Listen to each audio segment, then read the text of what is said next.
Okay, thank you everyone for coming.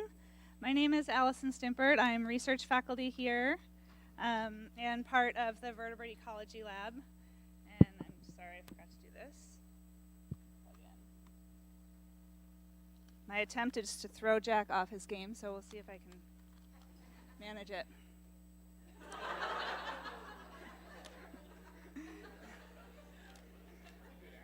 Okay. So I am, along with Gita McDonald, Jack's advisor since he's been here at Moss Landing. And I'm here to introduce him and give you some of his background for context before he presents his thesis. Okay, so Jack grew up in Boston, Massachusetts, and as you can see from some of these great pictures from his mom, Katie, it does look like he's always loved whales and animals and the ocean and the water. It also looks like his early love of fashion has continued into grad school, as did his proficiency for posing for the camera. Jack graduated from UMass Boston in 2019 with a degree in environmental science and was able to complete dolphin research internships in both Italy and Namibia. And this was also around the time that I was starting work on a project called Sanct Sound, which is a large national project looking to characterize the underwater environment in national marine sanctuaries. And we put hydrophones in sanctuaries all around the country, listening to animals and environmental noise and human noise like ship traffic. And I needed a graduate student to help on this project, and Jack applied, and that is when I first met him. In his application, he told me that he was qualified because he had a fiery passion for understanding the intricacies of marine life. And I accepted him anyway.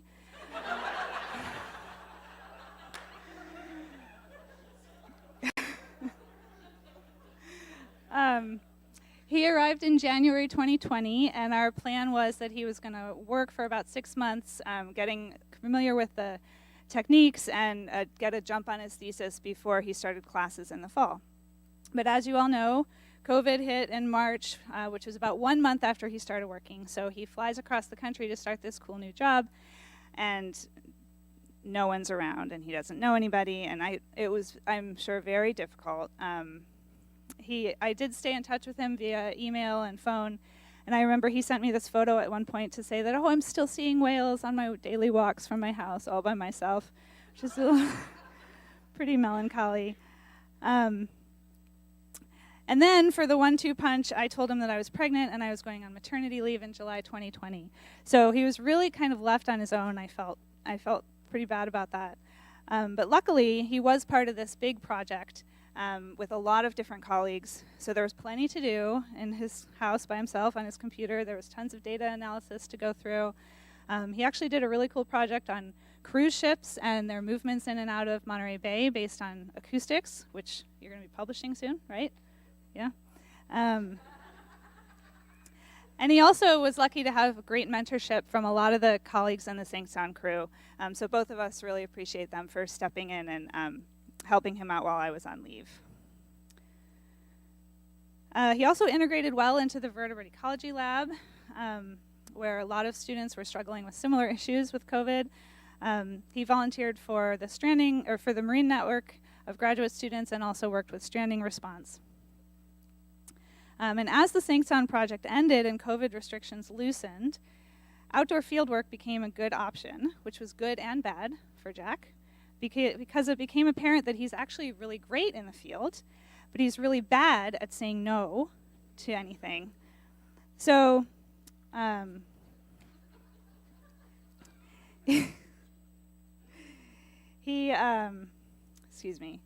he got some really great field experience with a lot of excellent people. And some of it actually turned into some more academic pursuits. However, if you zoom in on this photo, it's not about his thesis.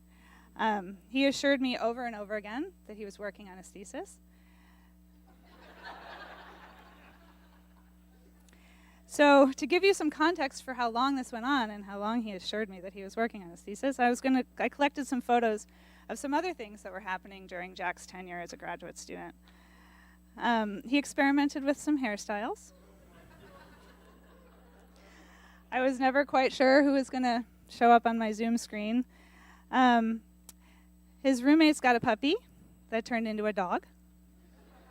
And I had a baby that turned into a small child.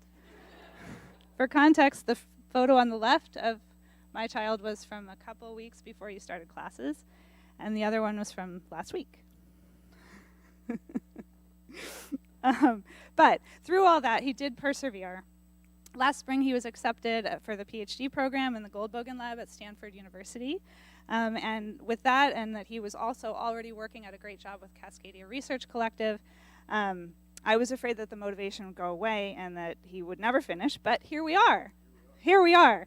Today, he's going to present his work on the acoustic presence of humpback whales in the United States West Coast National Marine Sanctuaries, and some of the interesting related parameters that he found in relation to those acoustic data. He's learned a lot about acoustic analysis, coding, statistics, and scientific writing, and his results from his thesis will be very useful for understanding humpback whale movements and residency times and seasonal behavior on the West Coast and how it overlaps with human activities.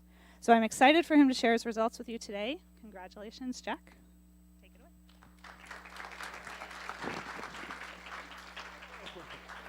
Thank you so much. That was amazing.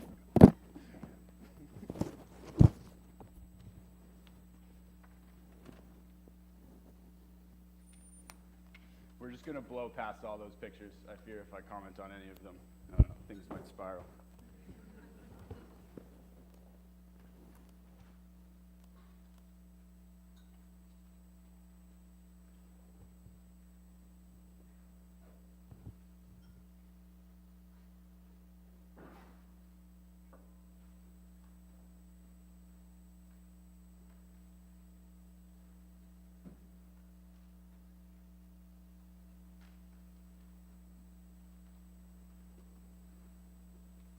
All right.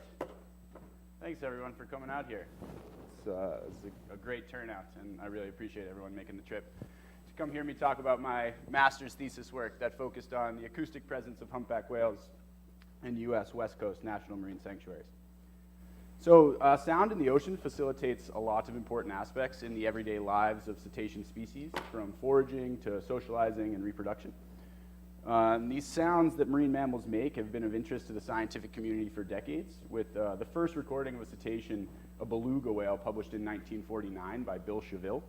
In 1971, a couple decades later, Roger Payne and Scott McVeigh published their seminal work where they described the pattern series of vocalizations made by humpback whales as song, leading to over 50 years of dedicated research to this specific acoustic behavior. One of the key ways that we study sound in the ocean is through passive acoustic monitoring. This is the process of deploying an underwater microphone called a hydrophone. These hydrophones record sound over broad frequency bands, provide an opportunity to study the basics of marine mammal vocalizations, like the repertoire of a particular species and also the general patterns and presence in targeted areas. By furthering our understanding of these vocal repertoires and the patterns and presence for different species, we can more effectively manage populations that need help. A great example for this is the North Atlantic right whale, a critically endangered whale species which is often a victim of ship strike in Massachusetts Bay, an area with heavy recreational and commercial boat traffic. Network of hydrophones, get my laser pointer going, network of hydrophones deployed in the commercial shipping lanes monitor the soundscapes in this area. And when any vocalizations created by North Atlantic right whales are detected within the listening range of that hydrophone, an alert goes out to the shipping community, designed to recommend a slowdown for this vessel traffic to minimize the risk of ship strike and give these whales a chance to avoid being hit by these ships. In this figure here, these green arrows indicate a buoy that's online and listening that has no detections in the last 24 hours. Where the red whale is a buoy where a whale has been heard recently.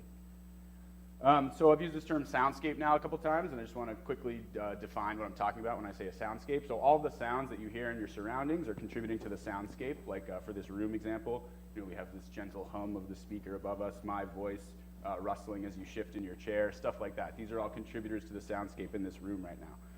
And the same applies to the ocean environment, where in the marine soundscape, there's multiple different contributors, like anthropogenic activity, including general vessel traffic from engine noise, both recreational, commercial grade, and naval sonar, like echo sounders essentially, and also even acoustic deterrents, like this device here used in some commercial fisheries to prevent marine mammals from sort of getting caught up in their nets or trying to steal their catch. Basically, this is an image of what we call a seal bomb, basically a little cherry bomb thing that you light, throw overboard.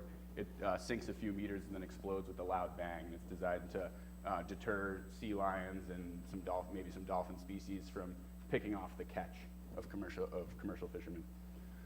There's also sounds created by wind and waves in the environment and rain. Just basic weather processes can contribute quite a bit of noise to the soundscape. And then biologics as well. A couple different species of fish, like rockfish or a plain-finned midshipman, create some really interesting sounds in different phases of their life, and also snapping shrimp, which sort of pop their claw and make a really loud broadband click. But my interests have always lied in sort of the marine mammal acoustics, from pinnipeds to dolphins, and now with my master's work with whales. I've been interested in how they utilize sound, which has unique physical properties in water, different than in air. They've adapted these really interesting strategies to help them facilitate those everyday facets of their life that I mentioned earlier. For my master's work, I focused in on one species in particular, the humpback whale. So humpback whales are capital breeders that undergo an annual migration, and they migrate from high-latitude summer feeding grounds down to low-latitude winter breeding grounds. During this feeding season, they maximize their energy intake to build up fat stores that they then use as their capital, their energetic capital, when they complete this annual migration down to low-latitude breeding grounds. Where foraging activities along these migration routes and on their breeding grounds are pretty rare.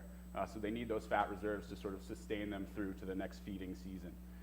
From an acoustics perspective, humpbacks are particularly interesting because of their broad acoustic repertoire and fascinating and complex song displays. So broadly, their vocalizations can be categorized into two different groups, song and non-song, or calls. While I did look into patterns and presence in both for my master's work, for the purpose of this presentation today, I'm just focusing in on what we saw with song behavior.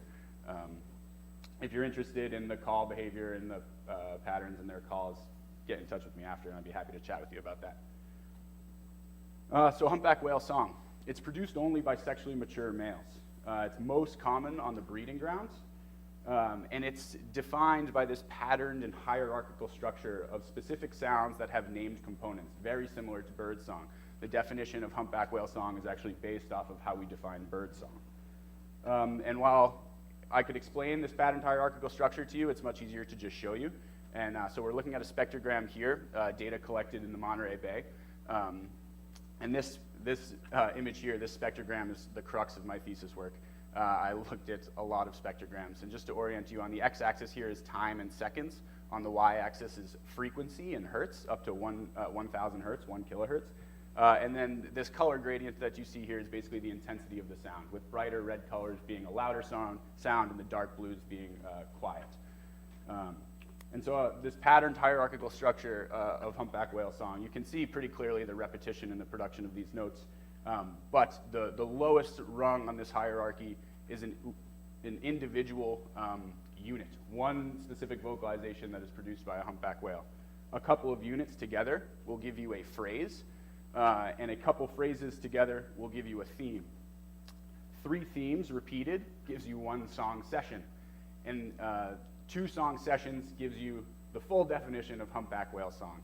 Successful presence of humpback whale song in the data with 2 song sessions. If you don't have 2 full song sessions, it gets called a song fragment. For my purposes, I treated fragments as still presence of song, just to keep it simple. And it wouldn't be an acoustics presentation if we didn't listen to some humpback whale vocalizations. What you're hearing is this middle theme here.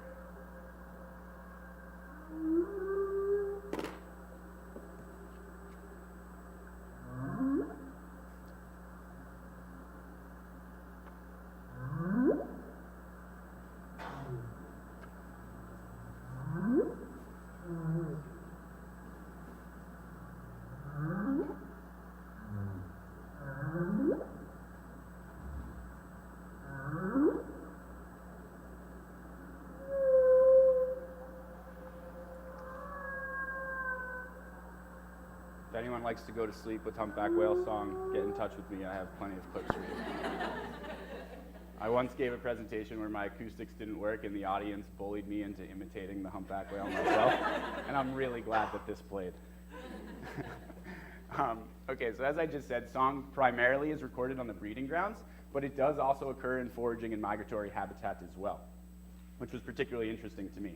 And so from this 2019 paper published by John Ryan et al., who works at MBARI here, he found that acoustic data recorded by the Mars Cabled Observatory right here in Monterey Bay, starting in the summer of 2015 and running into the summer of 2018, had increasing humpback whale song throughout the fall season.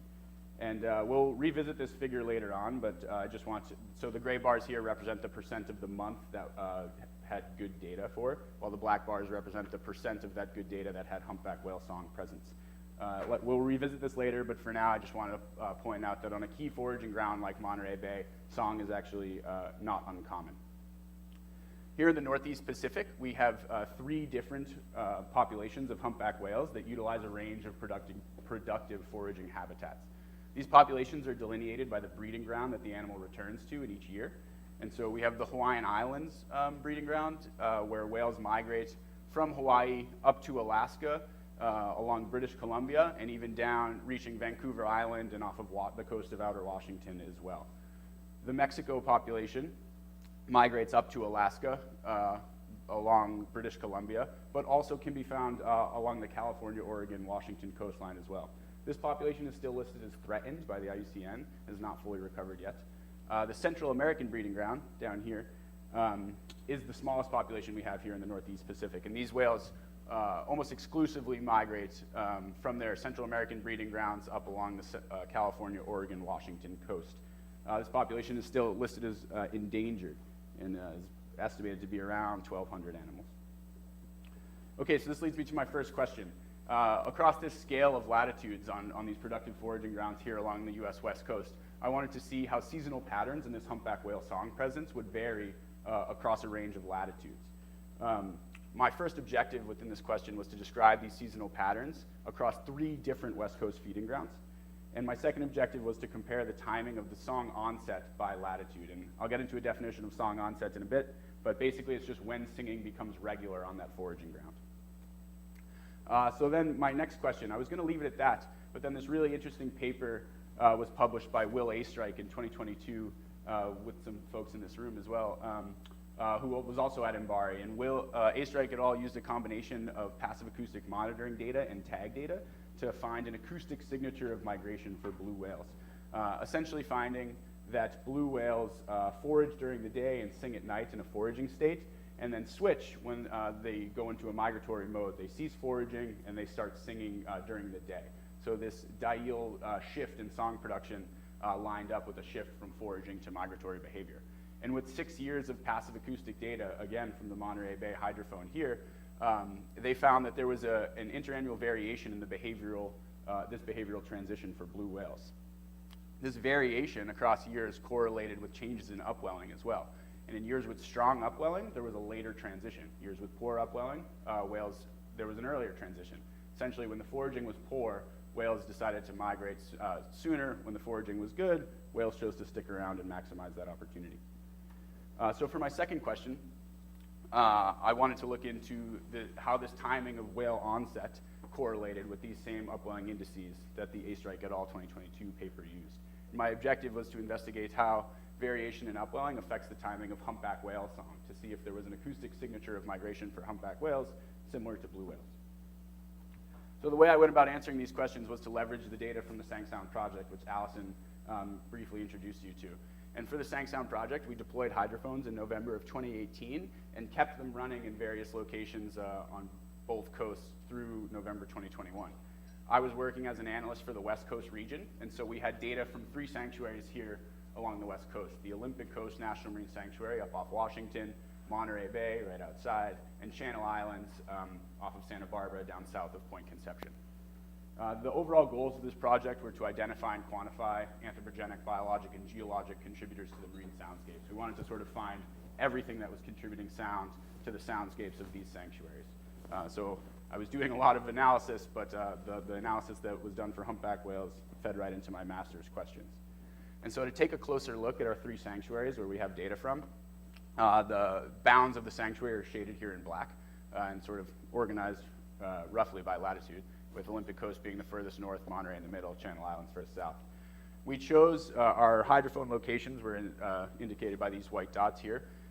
We chose locations here to sort of maximize the spatial coverage of,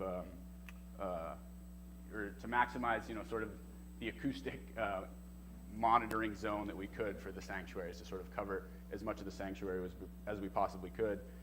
So they were spaced out a bit, but it ended up working out great for my purposes because all of these sanctuaries heavily overlapped with humpback whale biologically important areas. These blue shaded polygons represent humpback whale biologically important areas, BIAs, from a recent updated publication that expanded upon these, essentially showing that each one of these sanctuaries is really vital foraging habitat for humpback whales, which is great because I was interested in how this song behavior varied on important foraging grounds. So the data collection, we used 10 Soundtrap 500 devices that were recording at 48 kilohertz sample rate, and 1 HARP package that was recording up to higher frequencies, up to 200 kilohertz. So our deployment depths varied quite a bit, actually, from 14 to about 860 meters, and this had direct impacts on the listening range of each one of those hydrophones, with those shallower sites covering a smaller area. As the sound wave propagates through the water, there's more bounces off the surface and the sea floor, and each one of those bounces attenuates a little bit of energy. So those shallow water sites didn't have as much of a listening range as this, deep water 850 sites. So with these 11 sites in 3 years of data deployments, I ended up with over 167,000 hours of acoustic data. I would carry around a box with like 70 terabytes of, just like 15 hard drives with acoustic data, and it was a bit of a nightmare. But it was really valuable. And so once we factored in, lost hydrophones, lost to the ocean, flooded or corrupted data, or data corruption specifically in the lower frequencies where humpback whale vocalization is produced, we ended up with some pretty significant gaps, especially in the Olympic Coast National Marine Sanctuary. The Washington Outer Coast is a pretty unforgiving coastline, and so we had some large gaps in our Olympic coast.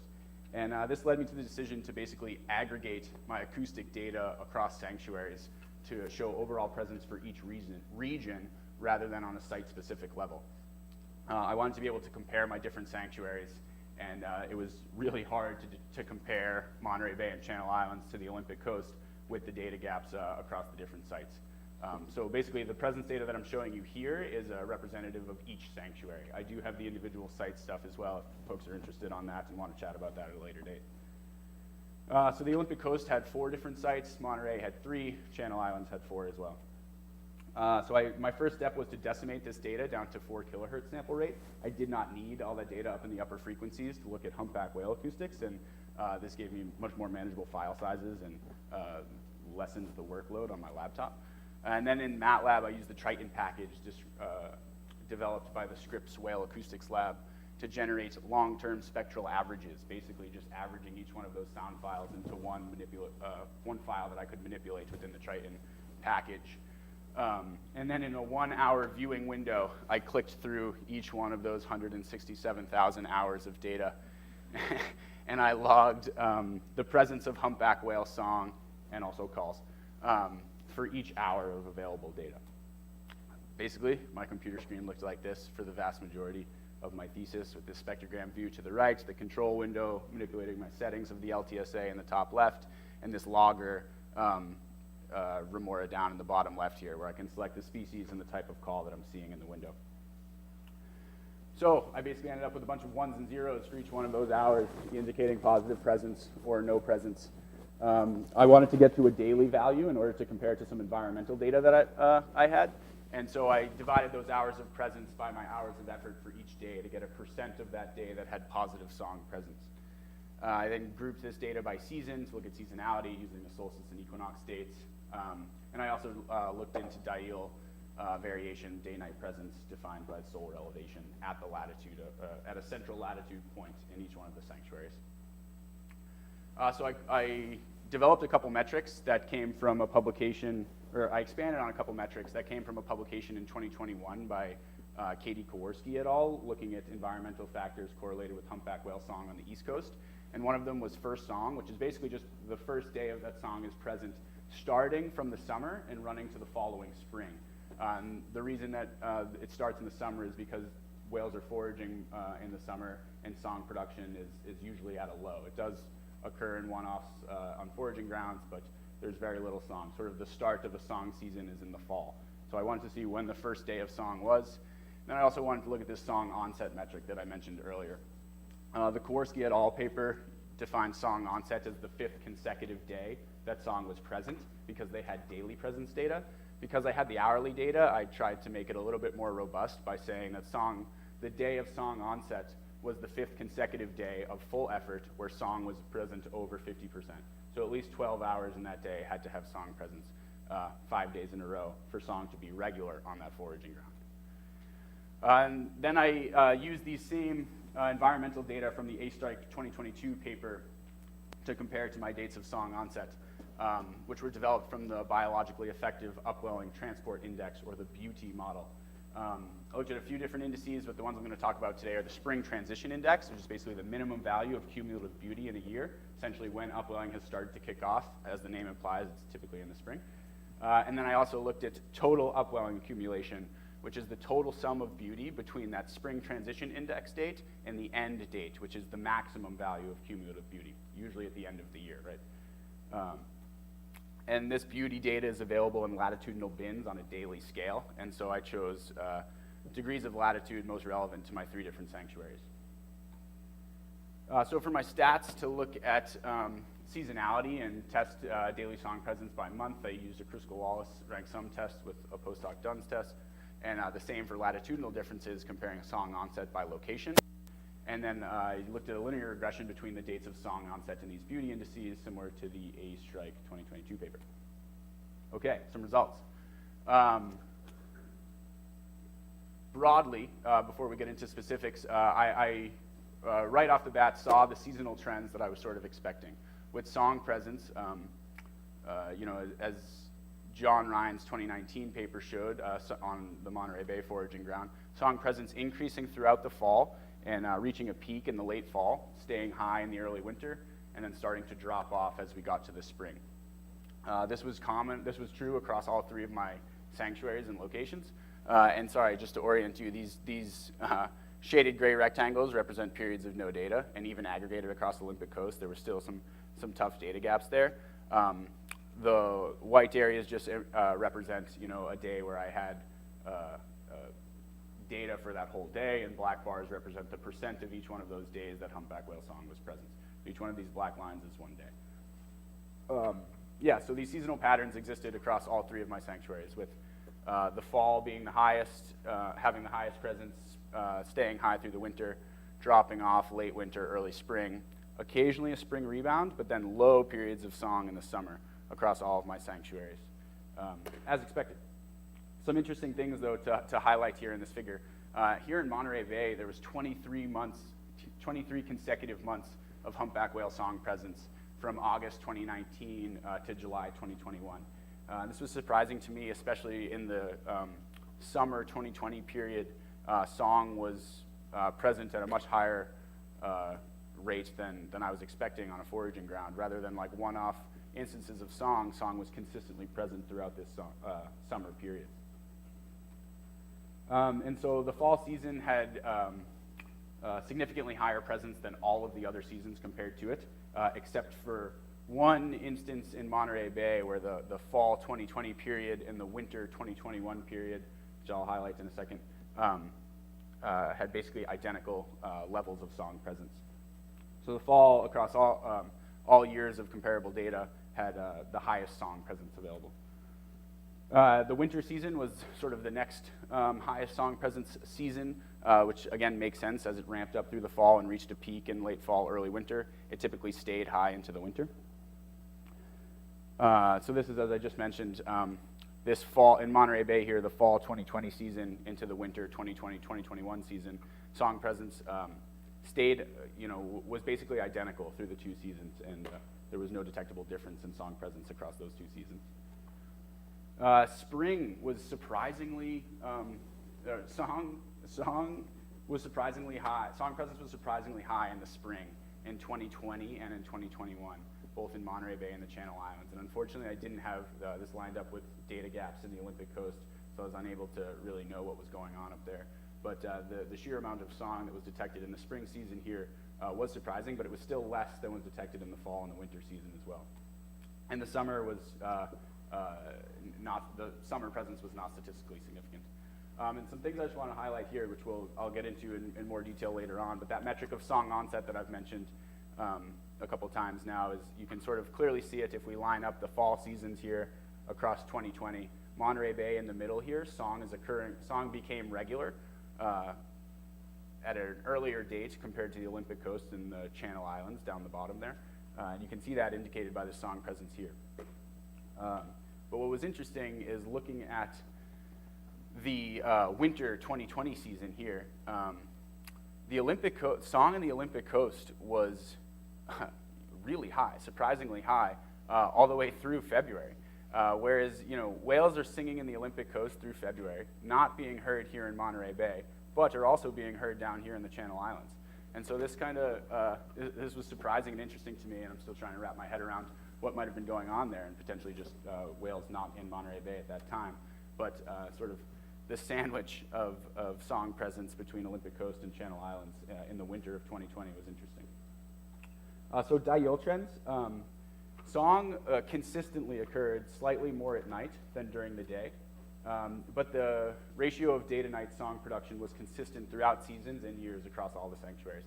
And so in this figure here, these pink lines indicate the time of sunrise, blue lines indicate the time of sunset, and on the x-axis there is hourly bins, y-axis is days, running from 2019 up to 2021. And essentially you can see, especially in Monterey Bay where the most data was available, you can see a slight tightening of this black bar, indicating that these daytime hours here in the middle had less, showing that these daytime hours had slightly less song than nighttime hours. But a key piece of the acoustic signature of migration for blue whales that the A. Strike et al. Paper found was that there was this shift. There was a noticeable shift in song production from nighttime singing during a foraging state to daytime singing in a migratory state. And I wasn't seeing that in my data here. Song onset by location. As I indicated in that figure earlier on, Monterey Bay consistently had an earlier date of song onset relative to the Olympic coast and the Channel Islands. I had expected to see the furthest north sanctuary, the Olympic coast, actually have earlier dates of song onset than Monterey and the Channel Islands. And I expected I expected the Olympic coast to be the earliest, Monterey Bay to be in the middle, and the Channel Islands to occur last, with basically dates of song onset earlier at higher latitudes. And I was thinking this because day length has been shown to be an important environmental factor that shows correlation with song production on foraging grounds. If it was a strong cue for when whales begin singing, I was expecting the more dramatic shifts in day lengths at the more northern latitudes to reflect this in the timing of song onset, but it wasn't the case. So these beauty indices, we won't get too in the weeds on this figure, but essentially I just want to highlight that across the 3 years of data, especially in Monterey Bay, there was significant variation in the upwelling that we were seeing. So this gray shaded piece is the climatological 5th to 95th percentile, while the black dashed line is the mean across about 30 years of data. 2021 was considered a great upwelling year here in Monterey Bay. 2020 was like basically perfectly average. 2019 was below average. The Olympic coast, all 3 years were relatively great for that location. Channel Islands, 2020 and 2019 were sort of perfectly average. 2021 was considered a great year. Important to note, though, that the magnitude of upwelling in Monterey Bay dwarfs the magnitude of upwelling in Channel Island and Olympic coast. And we know this. Monterey Bay is an upwelling powerhouse, and that's why it's such a productive foraging ground and home to so many interesting species. Okay, so this Beauty Spring Transition Index. So this figure on the bottom here is from the A. Strike et al. 2022 paper investigating blue whale signature of migration. And I mainly just want to point out that this negative correlation between the date of the Spring Transition Index and the date of that behavioral transition. I was expecting to see a negative correlation between my dates of humpback whale song onset and my dates of the Spring Transition Index, which I did see in Monterey Bay and the Olympic coast, but did not see in the Channel Islands. Similarly, this figure at the bottom from the same A. Strike et al. Paper shows a positive correlation between the total upwelling, total magnitude, total upwelling accumulation index, and this date of the behavioral transition. While I did see a positive correlation in the Channel Islands and in Monterey Bay, I actually saw a negative correlation between these factors in the Olympic coast. Okay, so now we'll get into some discussion about why I think I'm seeing what I'm seeing in this data. So to call back this Ryan et al. Figure from his 2019 paper, one of the interesting findings from this paper was this continued increase in humpback whale song presence in the fall following the 2014 to 2016 marine heat wave that resulted in pretty extreme habitat compression for humpback whales and lower foraging opportunities. Basically, humpbacks suffered as a result of this marine heat wave. But sort of the rebound from this heat wave showed an increase in humpback whale song presence. And the Ryan et al. Paper data ended in July of 2018, and my data started in November of 2018. So I was kind of perfectly poised to pick up this analysis. And I saw a continued increase across the next 3 years of data in the fall, increasing in 2018, 2019, and 2020. It is important to note that our methods were a little bit different. The Ryan et al. Paper used one single hydrophone here in the Monterey Bay, and I aggregated my presence data over 3 hydrophones. There is significant overlap in the listening range of our different hydrophones, but it was a different metric. So not only did we see this continued increase throughout the fall season, but we saw song being detected earlier, occurring in the late summer, in August and in September, whereas in the Ryan et al. Paper, very little song was detected in September and no song at all was detected in August. The fall does continue to be the season with the highest song presence, though, with this rapid increase in song presence throughout September. Looking at the other seasons, though, too, we see the same effect in the winter seasons, continuing from John's data into my data. Not only do we see it in the winter, but we also see it in the spring seasons as well. And so overall, there's just this continued increase in humpback whale song presence in this Monterey Bay foraging ground. I think one of the reasons why song is being heard at higher levels post the marine heat wave is probably related to the individual fitness of sexually mature humpback whale males relative to how they were doing post-marine heat wave. The stress of the poor foraging opportunities potentially was leaving more whales not in a reproductive state and not able to sort of broadcast that to their conspecifics. And with sort of the recovery after the heat wave and better foraging seasons, them being able to build up more fat reserves, there are now a higher percentage of the sexually mature humpback whale males are able to switch into this reproductive state and broadcast that through their song. Just another quick overview. So these seasonal patterns that we see in song is this increase in song throughout the fall, which lines up with that behavioral shift from foraging state to a migratory state, with decreasing song from the spring into the summer, lining up with that opposite shift from a migratory state into a foraging state. And there's a key physiological change in sexually mature males at the same time.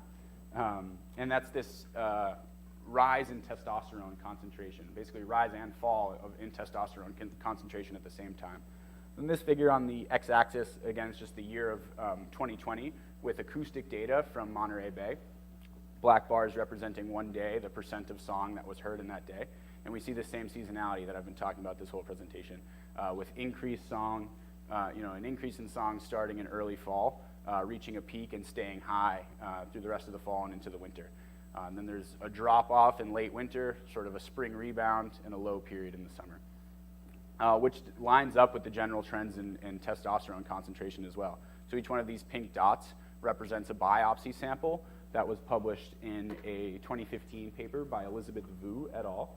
And the majority of these samples were actually collected in Monterey Bay, but samples ranged along the US West Coast. And we see the highest levels of testosterone that were detected in these samples occurring in the late fall and in the early winter. Late fall and late winter, with the lowest testosterone levels occurring in the summer, mirroring these trends in humpback whale song production. And we know that song the leading theories of the function of song in the lives of these animals is sort of to facilitate some sort of breeding behavior, while playback studies have most of the time with playback studies, when they broadcast song in an environment, it only ever attracts other humpback whale males. It doesn't actually draw females in. But I think the theory that I put the most stock in is that it's sort of like a lekking behavior, and a chorusing group of humpback whale males will all sort of benefit from broadcasting across a wider range to more females that they're sort of like in a reproductive state and ready to go. So although testosterone level is lowest in the summer and humpback whale song was lowest in the summer, I picked this year specifically because it had this unusually high amount of humpback whale song that was continuous throughout the summer season. And if we get into a little bit of the site-specific stuff, we might sort of understand why that summer song was occurring, or at least get a better sense of where that summer song was occurring. So looking at my 3 sites here in Monterey Bay region, the star indicates the location of that hydrophone, and this like pink shaded polygon essentially represents the listening range of each one of these hydrophones. This is derived from sound propagation models that were created by Tetiana Margolina and John Joseph at the Naval Postgraduate School as part of this Sang Sound project. So essentially, a singing humpback whale in the fall would likely be heard by this hydrophone if it's within the bounds of this pink area. Almost all of the summer song, not just in 2020, but across the site at Monterey Bay, was heard at this furthest right site, MBO3, which was down offshore at Point Sur Ridge. Now, this is my deepest water site, that 860 meters site, which increases the listening range of the hydrophone alone, but also because it's more offshore, it's covering a wider area than MBO1 or MBO2, which were both tucked inside the bay. And the listening range of MBO3 is essentially double that of MBO1 and triple that of MBO2. And while it's it's still not what I would call an offshore site, it's slightly further offshore, and its listening range extends further offshore than the other 2 sites as well. And to me, this suggests that summer song could be happening more often than we know, just sort of outside of the range of our typical coastal hydrophone deployments. I would like to, put more hydrophones offshore, but the ocean's deep and unforgiving to technology, and putting them out there and then getting them back can be really difficult. So pivoting to my second questions here and trying to understand the relationship between these beauty upwelling indices and the production of humpback whale song. So there was a consistent date of song onset, despite the variation in upwelling in these different latitudes that I was seeing. And sort of perfectly highlighted by Monterey Bay, where the 3 years of upwelling data were all each very different from each other. Yet the dates of song onset across these 3 years only differed by 9 days. And so the lack of any sort of a shift in the date of song onset relative to this variation in upwelling indices, to me, suggests that song onset is not an acoustic signature of migration for humpback whales in the same way that acoustic signature for blue whales existed. Similar for the Channel Islands, even though 2021 was considered a great year in upwelling down there, and 2020 and 2019 were perfectly average, there was only a 5-day range in the dates of song onset across the 3 years of this study. And so this combination of both the lack of a diel shift and this consistent date of song onset, like I said, suggests to me that song onset is not an acoustic cue for migration. And I think an explanation, why this might be the case is probably related to the difference in foraging strategy between these 2 species. So for Northeast Pacific blue whales, they're essentially obligate krill feeders. They're targeting a couple different species of krill, but they're primarily only looking to forage on krill. Whereas humpback whales are generalists. They'll eat krill, they'll eat anchovy, they'll eat sardine, they'll eat sand lance, herring, they'll eat any sort of forage fish that they can get their mouths around. And so in years of poor upwelling, when krill might not be doing well, blue whales are sort of stuck. Their primary prey option, their prey option that they're dependent on, might not be as abundant in years of good upwelling, and so why stick around on foraging grounds if what you're there for isn't doing well or is difficult to find and particularly scarce? And their decision to migrate earlier in years of poor poorer foraging opportunities make sense. However, for humpback whales, if krill aren't doing well, they'll just eat anchovy. And if anchovy aren't doing well, they'll look for sardine, or they'll look for black cod, or sand lance, or any other number of small forage fish. They have this plasticity in their foraging strategy that allows them less dependent on any one particular prey species that might be more closely tied to how upwelling is doing in any given year. And so it seems to suggest that generalist foragers like a humpback whale might be, their decision to switch into a migratory mode might be more closely tied to their reproductive phenology and those changes in cues in testosterone levels, whereas blue whales, an obligate krill feeder and a specialist foraging strategy, is more dependent on their foraging phenology and how well the foraging conditions are any given year for when their decision to migrate occurs. Okay, some conclusions, the things I want you to take home. There's this strong seasonal presence on foraging grounds on the US West Coast here, with sort of fall being the absolute highest in song presence, and then winter, spring, and summer following in behind, with summer song presence being rare but clearly occurring on foraging grounds.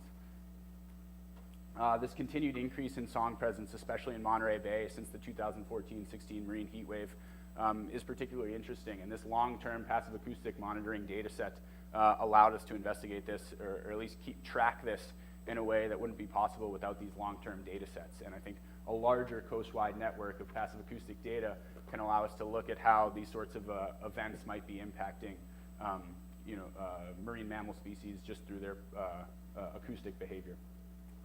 And this lack of a diel shift and these consistent song onset dates across foraging grounds and different latitudes suggest that song onset is not an acoustic cue for migration, and song on foraging grounds is interesting and should continue to be studied, but is likely not is not going to help us understand when migratory timing of animals is occurring. Okay, now we're at acknowledgements. I got to start with my thesis committee, and Gita McDonald, Allison Stimpert, and Tom Conley. As Allison hinted at in her introduction, I delayed working on my master's thesis a lot to work on a lot of other things, and I'm incredibly grateful for them for extending those opportunities to me.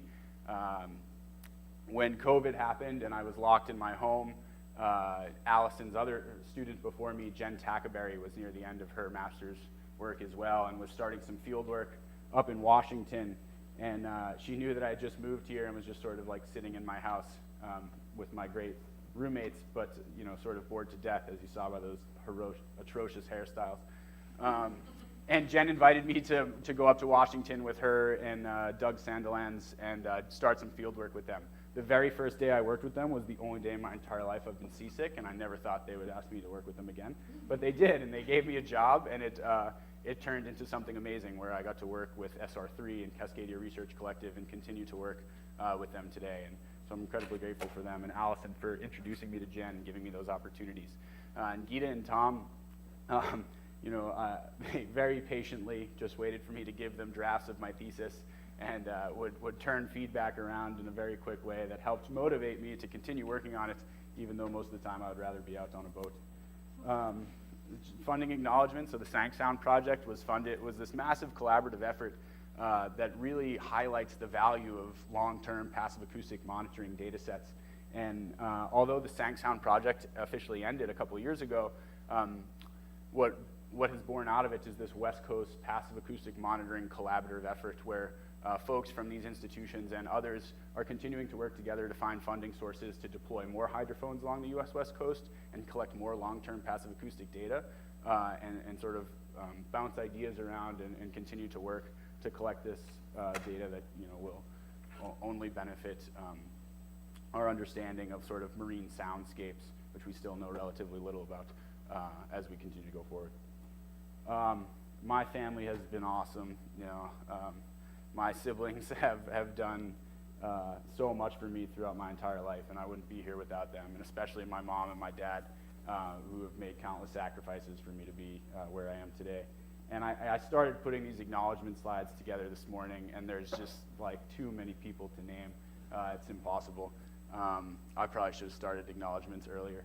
But yeah, I am incredibly grateful for everyone in this room, for everyone from the Vertebrate Ecology Lab, the Goldbogen Lab, the Sang Sound Project, and there's tons and tons of people that I'm forgetting or didn't get pictures of. But yeah, I'm incredibly grateful to all of you. Thank you. Any questions?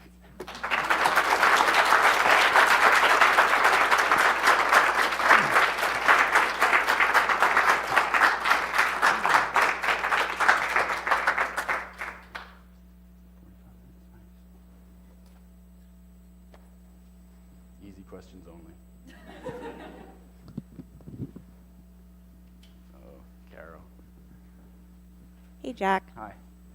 Great talk. Thanks. Is this on? Oh, hi. Hi, everybody. I'm on. I'm so curious about song. You know, I guess my conventional wisdom about song is that you have these sort of seasonal presence, and it's really associated with breeding. And what you and others have shown is song is kind of occurring maybe all the time, with obvious peaks like regionally and seasonally, but whales are kind of continuously singing. And so I guess my question is, like, why? Why are animals continuing to sing during the non-breeding times?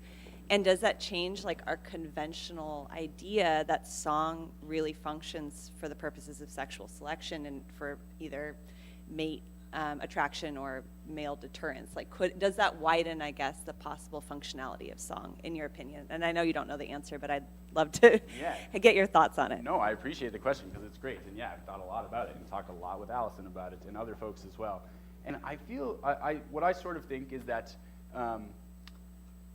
I think it does sort of widen like our understanding of maybe the function of what song is being used for, and perhaps suggest that like it could have different functionality in different places maybe. And I don't know what that functionality would be like on a foraging or migratory route, but the sort of chorusing behavior and this lekking hypothesis on breeding grounds makes sense down there. But for a migratory animal or an animal in the foraging states like out in Monterey Bay to be singing, it doesn't make as much sense. Like this lekking hypothesis, you know, if you're migrating and just passing through an area, like you're not joining up with this cohort of other males to sort of produce this song together.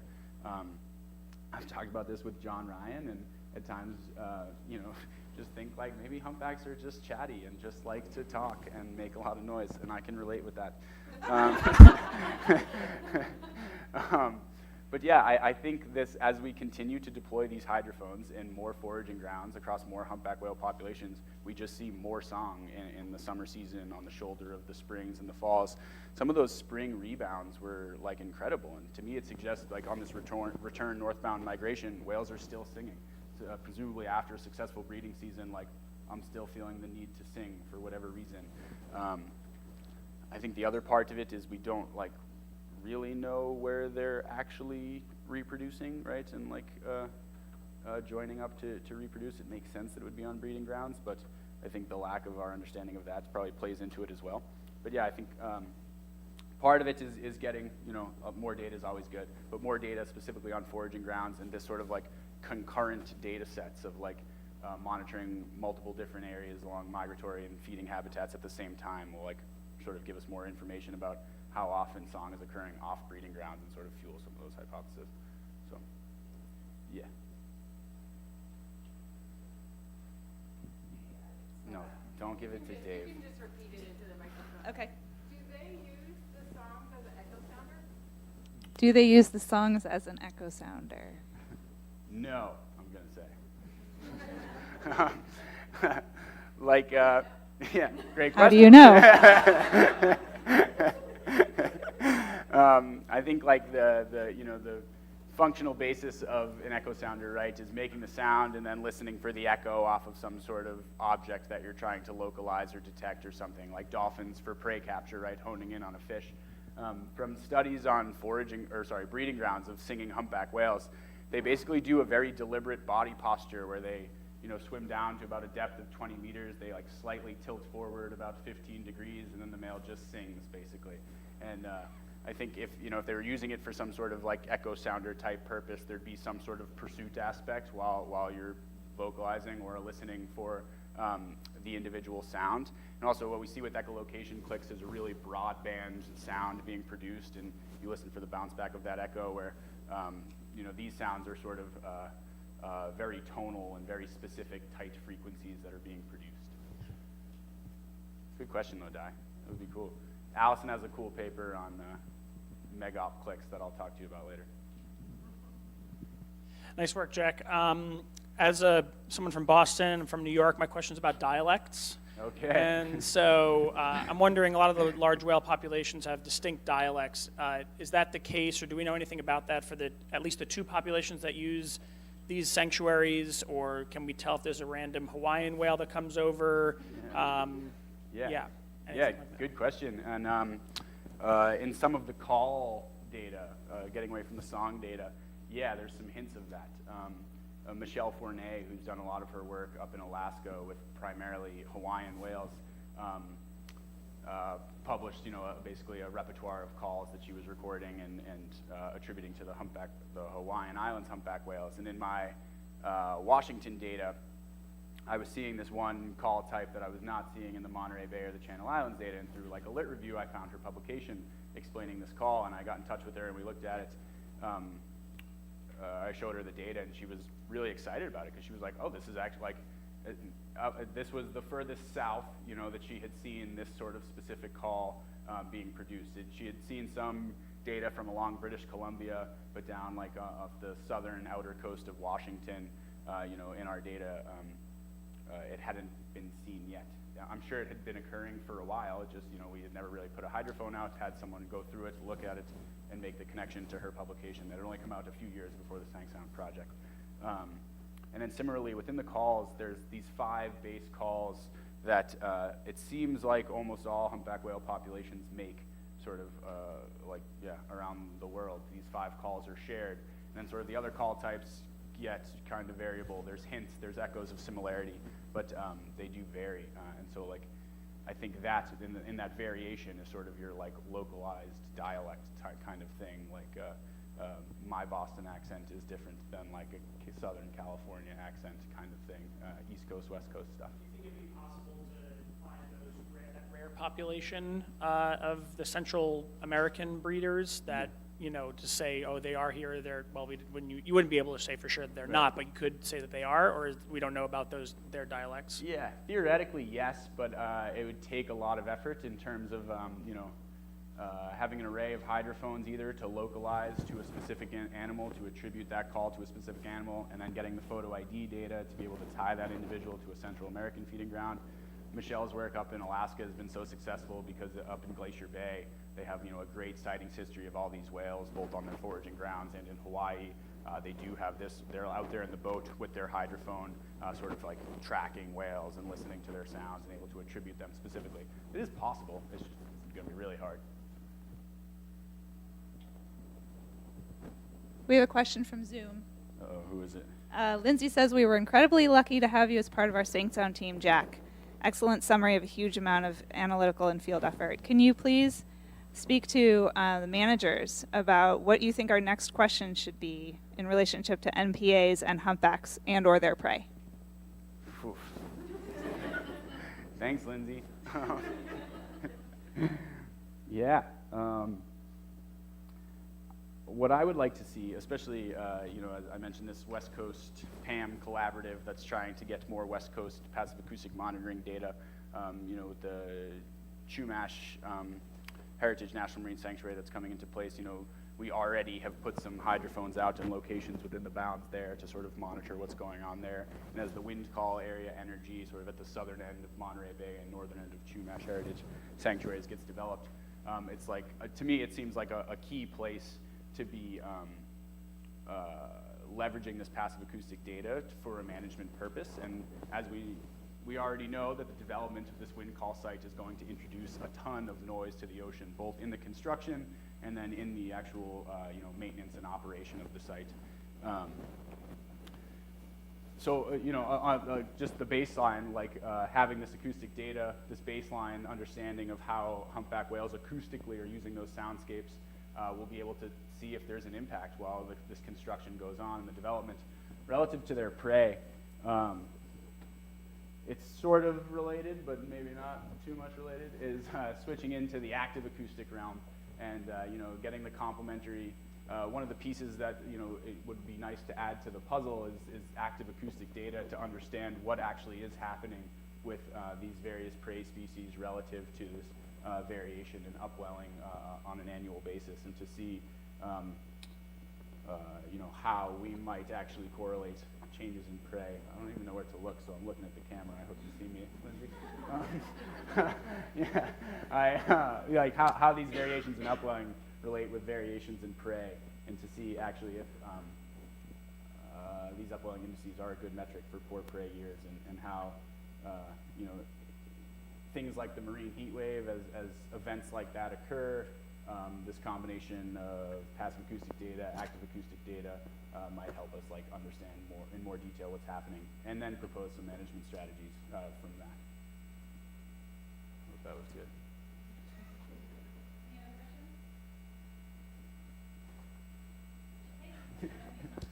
Great.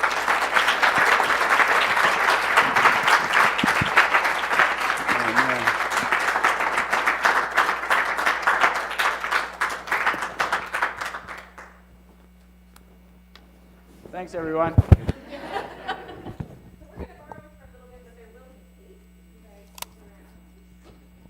Hi, Mom.